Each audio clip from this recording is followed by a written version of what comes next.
In high school, a lot of my time was spent running. I had some success athletically. I also had some success in sales, working for Cutco. And so when I left college and started a real estate company, to be honest with you, I thought it was going to be pretty easy. I mean, things, generally speaking, I had been able to accomplish things I set out to accomplish. But when you start to make much bigger goals, then you start to really get a lot of pushback. At some time in your career, you're going to get pushback if the goals are big enough. And if you're not receiving that pushback, the goals aren't big enough, right? And like to your point, you're not really getting the learning experience unless you're starting to get that pushback. When you're trying to pitch someone on an idea that they're not already familiar with, if you're trying to pitch someone on mobile home park investing when someone's been investing in stocks their whole life relatively successfully, you think that you're giving them some new idea that they're going to embrace immediately and be like, oh, wow, this is incredible. I can't believe I've never heard this before. In reality, you're requiring them to go through some pseudo-religious experience to come around to your line of thinking. And so that experience is really what set me on a quest to reposition my entire business so that people are attracted to me rather than me chasing around people that aren't already on that lane of thinking and are already on the program of investing alternatively. I was completely underestimating what it takes to build an environment that's nurturing enough to get someone to send you $25,000 or $50,000 over the internet. Now, when I say that out loud, it sounds kind of silly that you would think it would be just a couple of emails here and there and maybe a good-looking website. Not surprisingly, it is not that, and that will not work. So a lot of my time, I mean, half of the time I spend on a day-to-day basis, half is focused on real estate and half is creating that infrastructure that's nurturing enough so that people will, functionally wire us money without really meeting us in person. So for me, it was really that infrastructure. And I remember the first time that someone came into the infrastructure as the first lead when we relaunched with this new strategy about that need nurture system. And we had one conversation. It was 30 minutes. And because of the work that we put in earlier, that closing conversation was really just functional. It was, how does this functionally work? And it went on. And of course, we acted like it had happened 100 times before.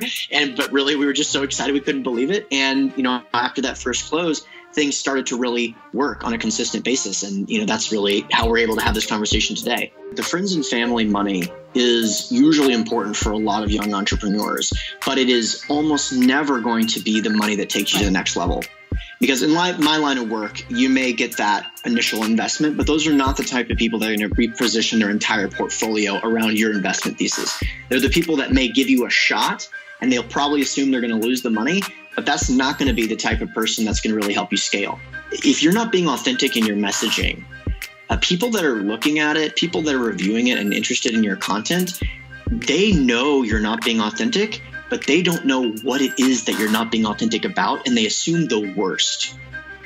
And so anytime you feel you're straying from your actual mission, you have to be honest. You have to be authentic about who you are, what you're personally doing, and what you actually advocate, and what you're actually enthusiastic about, because they will assume the worst. Entrepreneurs have a new idea. They understand that this is the thing that can help them go to the next level.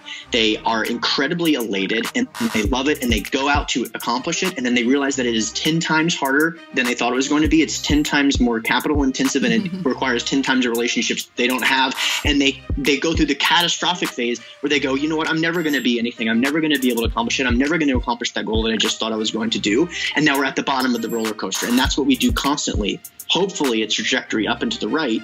But that roller coaster can knock some people out. So what I would say, number one, when you're in that low period, it's really important to be cautious about what you're letting into your worldview and what you're letting internally, like in the thoughts in your head. The big thing is reading books are a great tool for any entrepreneur. But sometimes when you read books, when you're hitting that low period, it just compounds the fact that you're so different than the author. You're like, this guy's a genius. Like, I'm not anywhere near this person's level, especially with someone like super high energy, like Grant Cardone, for example. You read that when you're at the low of that roller coaster and you just basically want to fold because you're like, how can I compete with this person? So that's when you should really start transitioning into the relationships that are really nurturing and even getting therapy or coaching. You are not going to get anywhere unless you go. You have to absolutely go. But there's so many books and stuff trying to get people to go. It's like, duh, like, of course you have to hustle. Like, it's going to be really hard to accomplish anything that's worth accomplishing.